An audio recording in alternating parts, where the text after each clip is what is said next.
Hello, everyone, and welcome to episode 2 of the Sell the Team series where we are running the Oakland Athletics.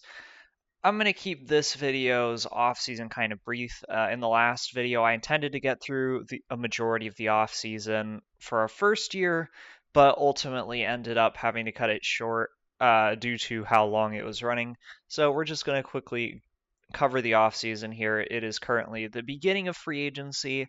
So I'm just going to cover a couple of things that have happened to the team, and then I'm going to go handle free agency. So there are a couple of transactions that I've made for this team. The biggest ones include players like Garrett Crochet, Jason Adams, Alex Lange, uh, guys like that coming in. We've got Tristan Casas now, who I got in a swap that is probably the only one that I think we really need to take a look at because this was a pretty big deal. All things considered, where is it here? Very strange. It looks like it was not popped up by default, so I'm going to have to find it manually. But anyways, the premise of the trade was, or we can find it probably under his history. We got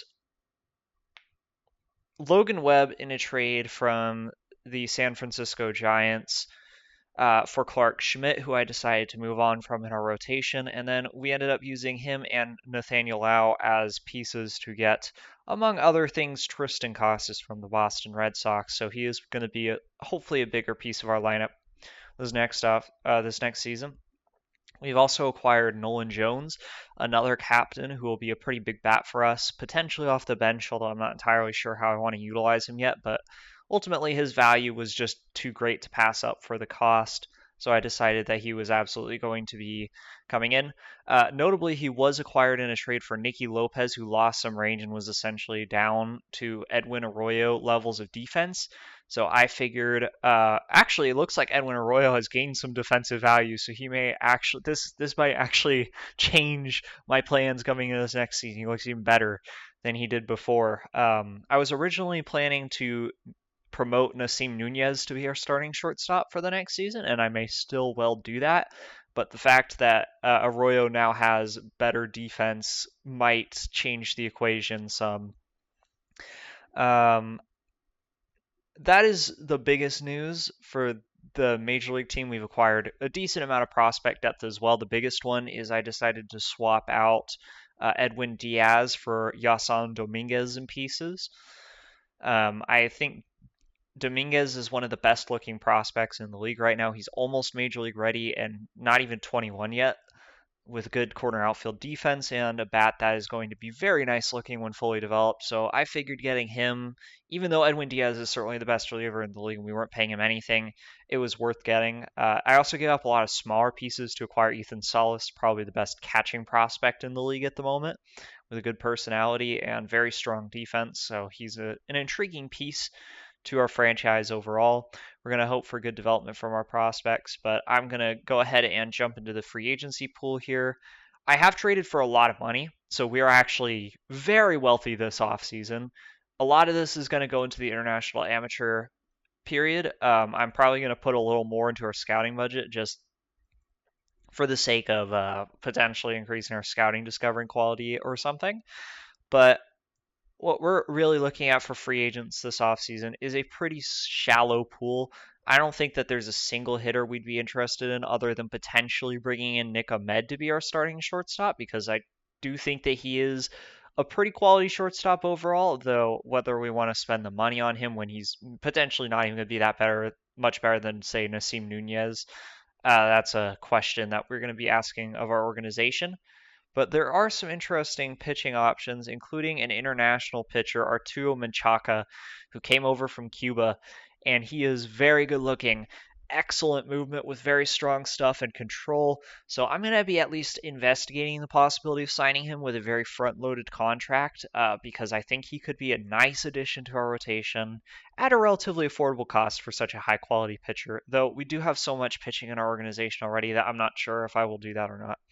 The only other free agent I'm really even considering at all at this point is Alex Cobb to a minor league contract potentially because he's good pitching depth. He's just pretty good starting pitcher. So I'm going to be evaluating our depth for the moment at starting pitcher and consider signing Cobb to a about $3 million minor league deal probably. Anyways, I'm going to go ahead and look into the contracts that we would be interested in giving these players, and then I'll pop back with presumably first an offer to Arturo Menchaca.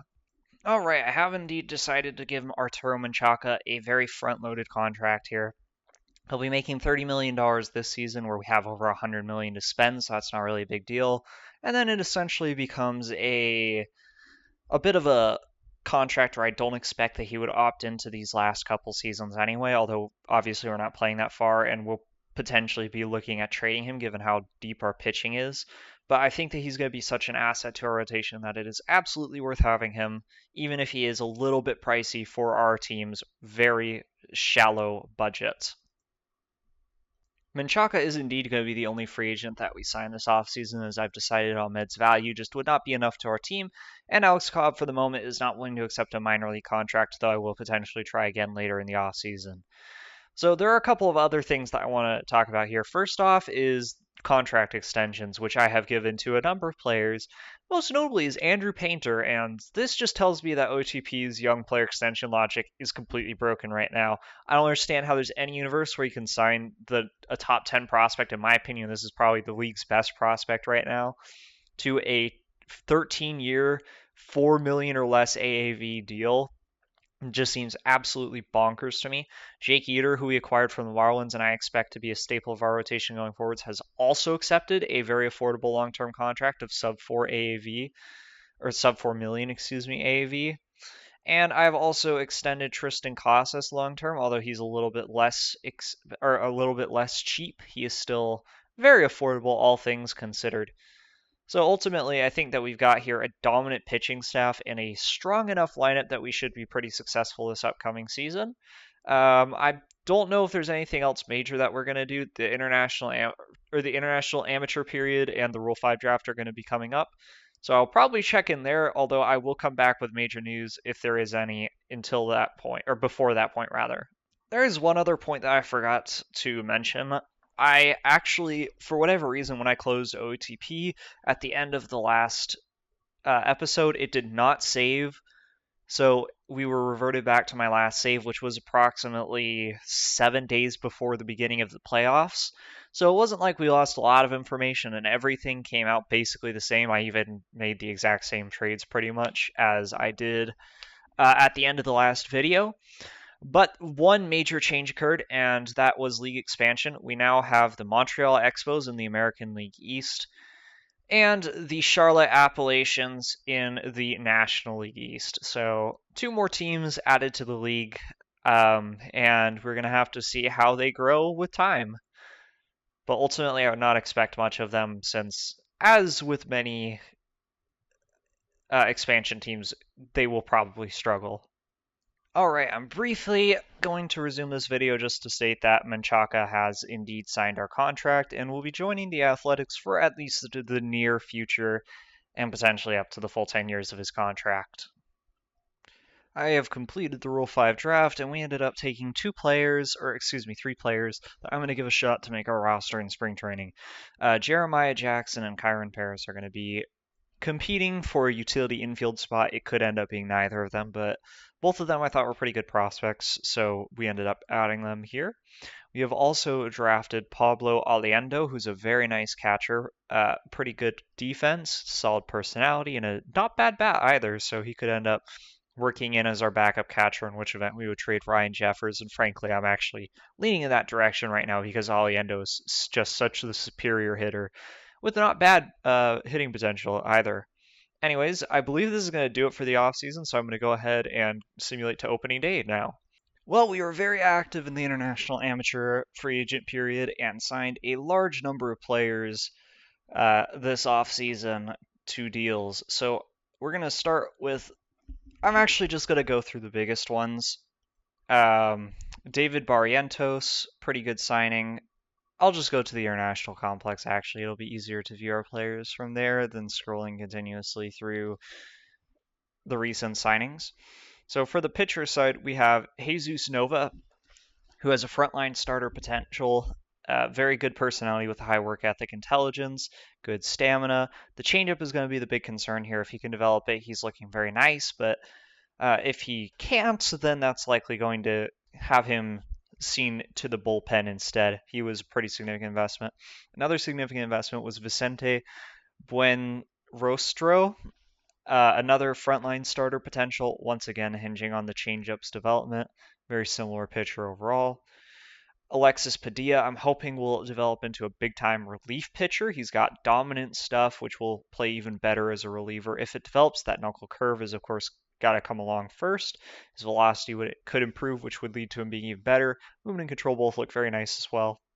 And last big name is going to be Juan Padilla. Very high movement control potential. That velocity, once again, could improve, which would lead to his arsenal looking even better. And he could potentially be a very nice middle rotation or better starting pitcher, especially once again with the good personality. Now on the hitter side, our biggest names here are going to be Will Bonadio, who I think is probably our biggest signing this entire period. I don't think he's a shortstop. He is frankly not likely to end up at second base either, but worst case scenario, he's a very good first baseman defensively, which does honestly not provide very much value, but he's also a big time hitter. So ultimately, that's the big reason we signed him. I think he's one of the best bats in the period. We also got Arturo Escobedo, an insanely talented hitter with a good personality. I'm hoping he can churn out into a generational type bat, although I don't have much hope for his defense. He's likely a first baseman as well. We got Zoraid Festas, a very solid defensive catcher with a nice bat to go with it. So I'm looking at him as a potential future catcher.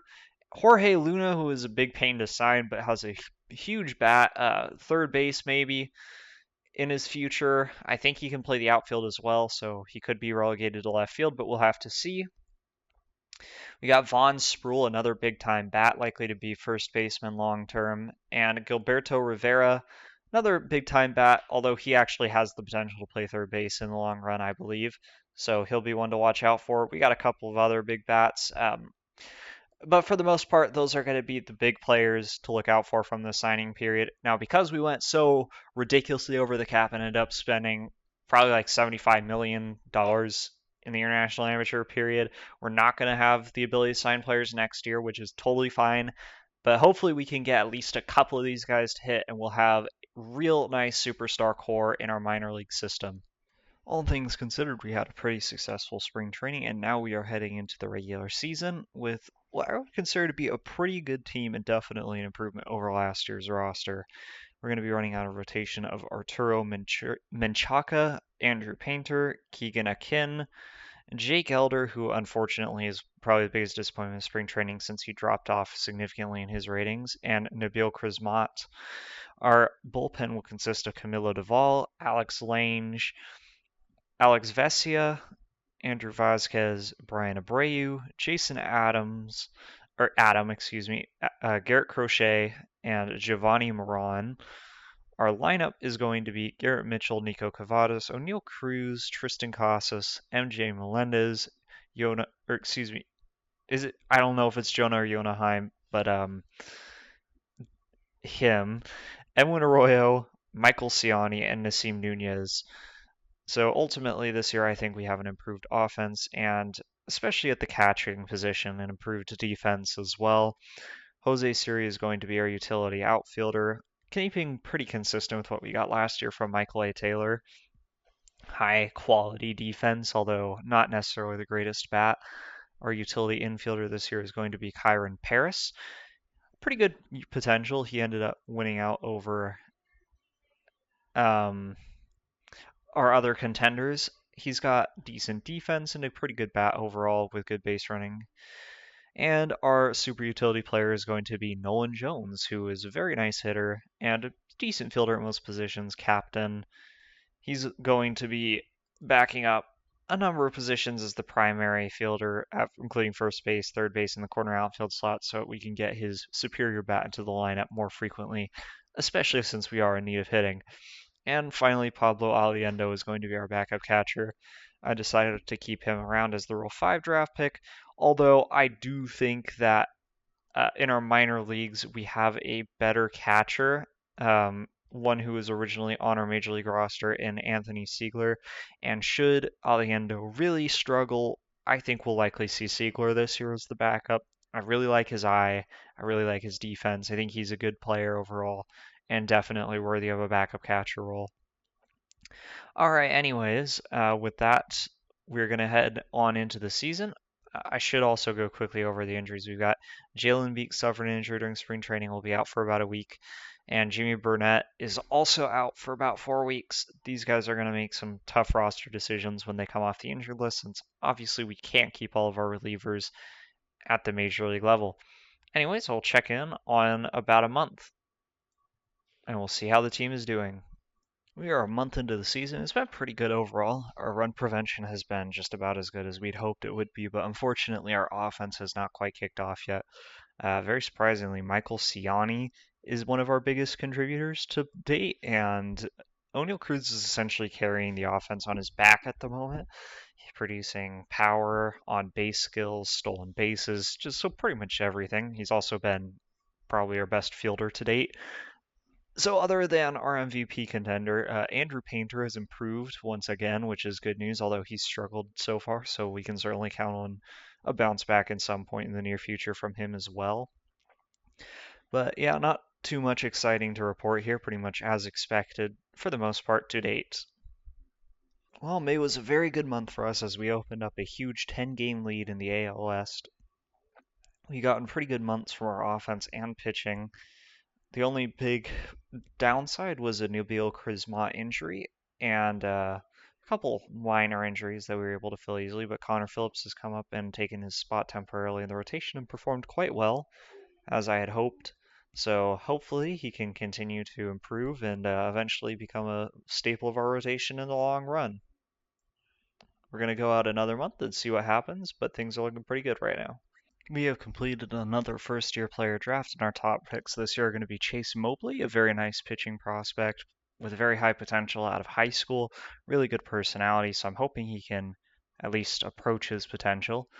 Noah Sheffield, a pretty good infielder, also out of high school with a good bat. I'm not a huge fan of his glove, but he could end up in the outfield. He could be a second baseman with some improvements defensively. Aiden Harris, a third baseman with a pretty decent bat. PGM Orlando, who's more likely to just be a bat than anything, and Ankeny, a college hitter with a very nice personality, but he will be limited to first base defensively. And that'll be it for this draft class. I didn't think this draft was nearly as deep as last year's, so we're going to just hope that we get a couple of players who can turn into decent prospects, and that's about really all we can hope for with this one, I think. We are going to be making here what I believe could be one of our only, if not our only, trades of the deadline season, getting what I would consider a fairly linear upgrade from Nico Cavadas to Nick Prato. Nick Prato should provide a little bit more power to our lineup at the cost of some on-base percentage, but the two players are fairly similar overall. I'm just hoping that this little extra thump will help us in the long term. We're also getting $8 million in cash out of this trade, so just a nice little bit of a bonus there. We have completed the month of July and passed the trading deadline, and we're going to have our final roster here heading into the end of the season. I tried to make a couple of moves at the deadline, but I ultimately just could not find very many options that I thought were appealing. So our team had a pretty successful month once again, and there's not a whole lot to discuss here. We've got our players healthy. We got a good looking team for the stretch run, and I believe we can be successful in the playoffs. Going forwards, I think our biggest position to address will actually be second base. Edwin Arroyo has developed 5 more points of range, and I believe is now more than suitable as a shortstop long term, so I will likely be looking to move on from Nasim Nunez in this offseason and acquire a second baseman to replace him on our roster, who can preferably provide some more offense. That said, a lot of the better options out there are very difficult to acquire. We might be looking at the possibility of a Kyron Paris second base option next season if he is to continue to improve, if he reaches towards his development and his potential. We could potentially see that. But ultimately, I'm fairly pleased with where we are at this point in the season and hoping that we can make a successful playoff push since we are currently 16 games up in the AL West and then attempt to win a World Series. So I'll check in another month and we'll see how it goes. Okay, we are heading into the final month of the season here, and we've already matched our win total from last year, so we're looking pretty good here. We have had a number of brutal injuries, though, over the past month. Nasim Nunez just came back from an injury. Edwin Arroyo also went down, so I have had to resort to calling up Carson Williams to be our starting shortstop briefly. That did not go well, and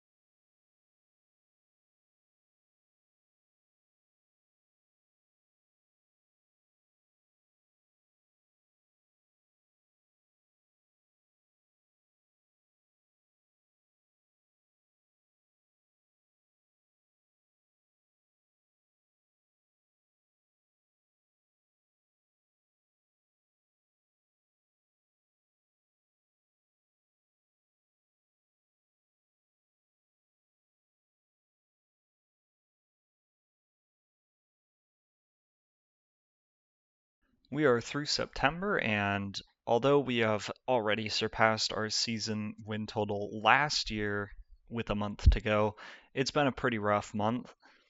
We lost three major players to injury, including Edwin Arroyo and Andrew Painter most recently, and Nasim Nunez until very recently. I originally had to call up Carson Williams to take the starting shortstop role for a little while, which obviously did not work out. And in other news, Trey Sweeney has passed the -2 WAR mark for the season, which is a number I never thought I'd see somebody with above average ratings reach.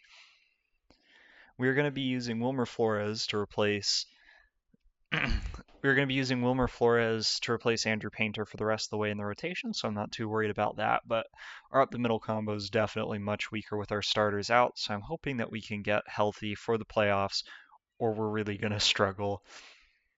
But otherwise, I am fairly confident that we will win the division.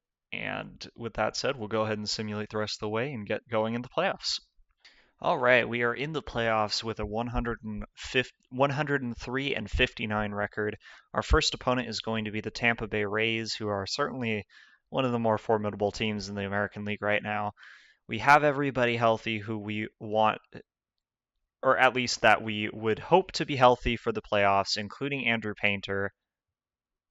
And we are going to be going for hopefully a World Series at least run here in our first playoff appearance of this series.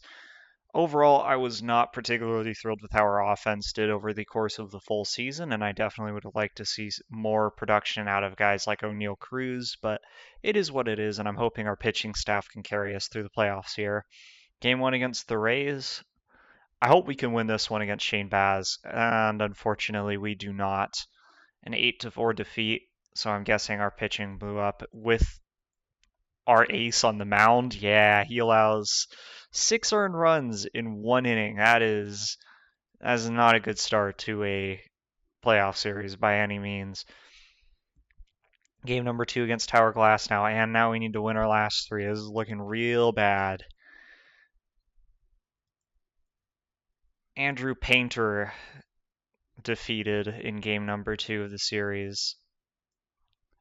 All right, we've got Shane McClanahan here in game number 3.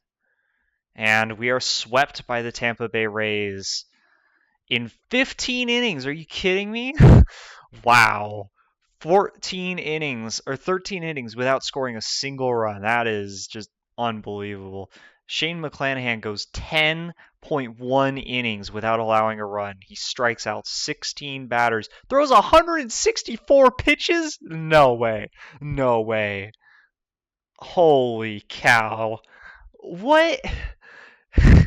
That is outrageous. Not a single hit in 10.1 innings. So if the Rays had scored a run, this would have been a no-hitter for McClanahan.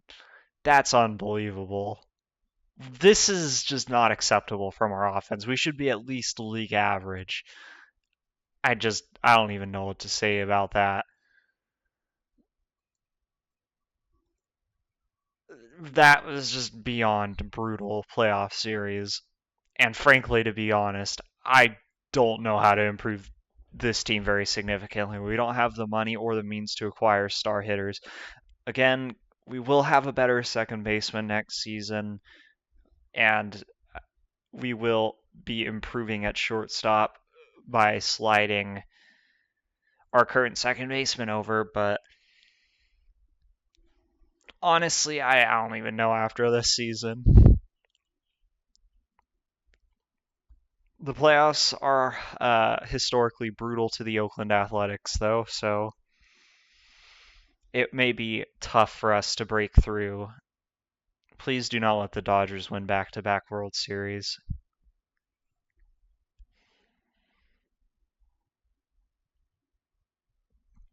On the bright side, Garrett Mitchell once again leads the American League in stolen bases. Yahoo!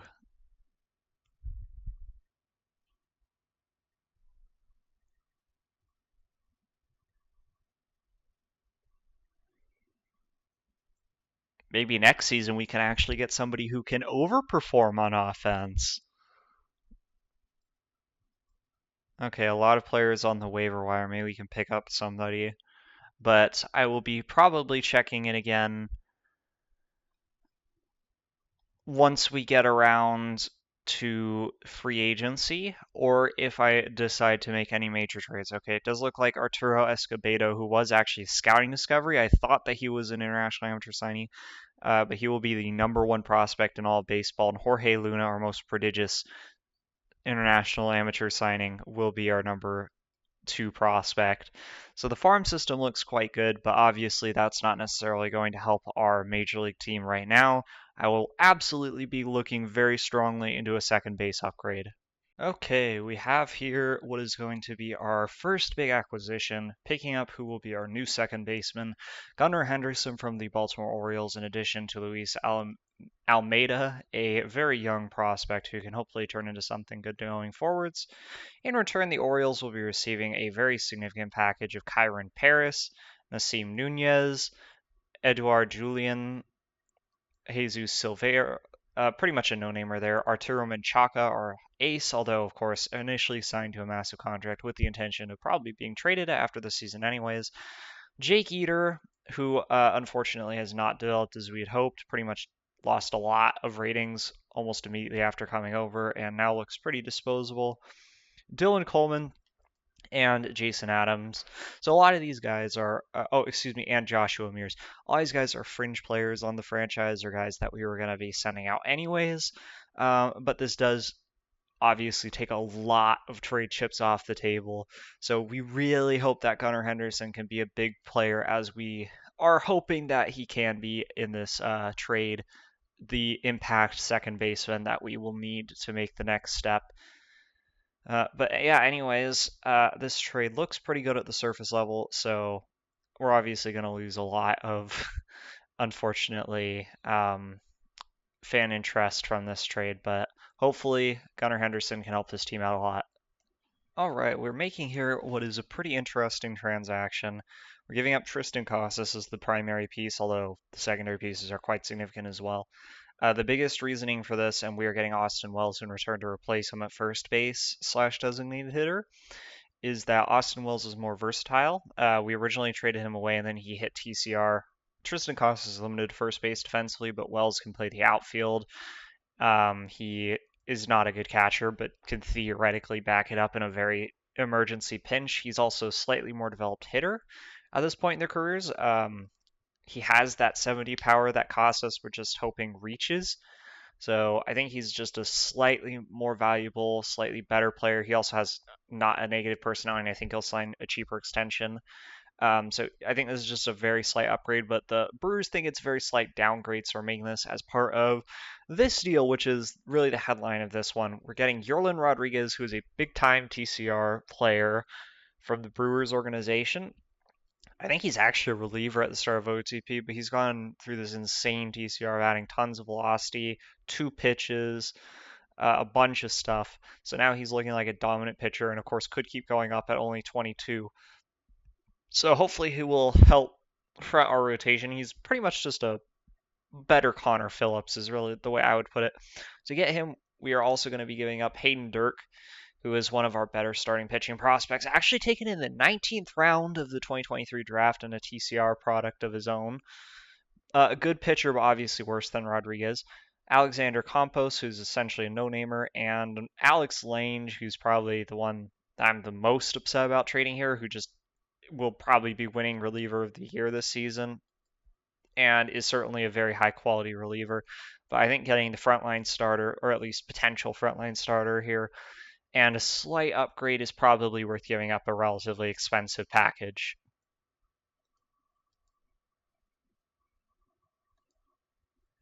As expected, we will be signing Austin Wells to a long-term extension. This one's slightly cheaper than Tristan Casas, and it turns out that he's actually extremely popular as well, so this should improve our fan interest a little bit as well. I really don't know what's going on with these pitcher extensions, but Yerlin Rodriguez is willing to accept under $4 million in his most expensive years to sign a long-term extension with us. So this is certainly something we're going to take, just like Andrew Painter before. But OTP really needs to look into this. This is just kind of ridiculous how cheap these pitchers are. Okay, we're making an interesting transaction here where the big return is going to be Brady House, a big potential power third baseman from the Washington Nationals. Not even 22 yet, so I have hopes that he can reach his lofty potential and eventually become a starter. We are also going to be getting James Wood, who I think is a big time prospect himself, but I'm not sure if we'll be keeping him around or swapping him. I was just surprised at how relatively cheap he was. In return, we're going to be giving up Nabil Crismat, who's been a great pitcher for us for the past 2 seasons and came very cheap from the Padres, but our rotation is filling up quickly, and we don't really need him on the franchise anymore. We're also going to be giving up one of our own prospects in Gilberto Rivera. He's certainly quite a good prospect, but defensively limited either to third base, we're obviously requiring a better prospect, a more developed prospect in the house, or the corner outfield. So a good prospect, but certainly one with the risk of busting that we are perfectly able to give up. Jose Gonzalez, who's a very good relief prospect, but naturally still relief prospect and expendable, and Connor Phillips, who doesn't look as nice as he did before, but is still a valuable prospect as terms at least of a trade chip here. Okay, we're making a pretty simple trade here to essentially just get Jalen Beeks off of our roster and payroll. He has declined, unfortunately, and is no longer a particularly useful relief pitching option.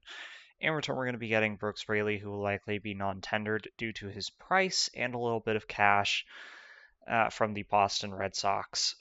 So not a major transaction here, but one that should help our financial flexibility ever so slightly. All right, we are giving Gunnar Henderson an extension here, which is pretty reasonable and affordable. They'll take him well into his career at less than $14 million a year each season. So it should help us lock up who I expect to be a pretty solid infielder going for us forwards. Much like last offseason, this offseason we are going to be signing an international pitcher, Luis Mariscal, a left-hander who I think will slot either towards the back of our bullpen as a long reliever or towards the back of our starting rotation as a decent starting pitcher type. But ultimately, I think that the value on this pitcher is the big selling point for taking him, and hopefully he will be productive on our team. Now, this free agency class is actually pretty weak. The other headliner is this other international pitcher, but he's more expensive, so I'm not likely to target him. And Juan Soto, but that's really about it. I will try to sign Juan Soto. I've already given him an offer that was not enough, even though it was about 30 million average annual value. But of course, because he's so expensive, I seriously doubt that we'll be able to sign him. I will also be looking into the possibility of signing some depth pieces like this really good fielder, a super utility um, type player on the international market as well. But really, I think this is going to be a pretty low paced off season. Anyways, with that, let's go ahead and simulate most likely up to the Rule 5 draft, though I will stop temporarily if there is something important on the way. Okay, we're making a trade here with the Toronto Blue Jays to acquire Taylor Rogers, very good left-handed reliever who absolutely shreds left-handed batters. He is actually considered poor value, so we're also going to be able to add Angel Del Rosario, a nice third base prospect in this trade, for pretty much nothing. Luis Carrasco, relief pitching depth at best, and a little bit of cash to help slightly offset Rogers' salary, but this is ultimately just pretty good value altogether for our team to pick up a good reliever. All right, we've completed the Rule 5 draft and not too much exciting here this time around. Everson Pereira, who we're just going to hope develops a little bit in spring training, probably a trade chip. I don't think he's got a spot on the team.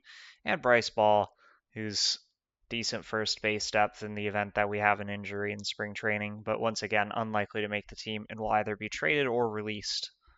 That's about it for the Rule 5 draft. We're going to check out the international amateurs shortly, but I do not expect that we'll be able to sign anybody due to going well over the budget last year, or at least anybody of excitement. I will point out the players that uh, I do end up signing who are potentially lower quality. All right, we've completed the international amateur signing period, and as expected, we didn't really get a lot. We did get a good handful of players that I think have decent potentials overall, could develop into viable prospects. The two highlights of this signing period are going to be David Cardenas, who has decent outfield defense and could develop into a solid player overall. Ramiro Nora, who's probably the best or one of the better bats that we signed, a pretty solid. This profile would be very nice in 22, but still viable on the 24 engine. And Juan Otero is going to be definitely the biggest signing of this period. He's the best prospect by far that I thought was in our price range. OSA doesn't like him nearly as much as our scout does, so that is something that we'll need to be wary of. But OSA at least likes his defense better, so that's something. His defense should be viable at second base or third base potentially, and his bat is pretty good overall, so he could develop into a very nice prospect if we are fortunate in that regard. But otherwise, that's really the only significant prospect we signed this period.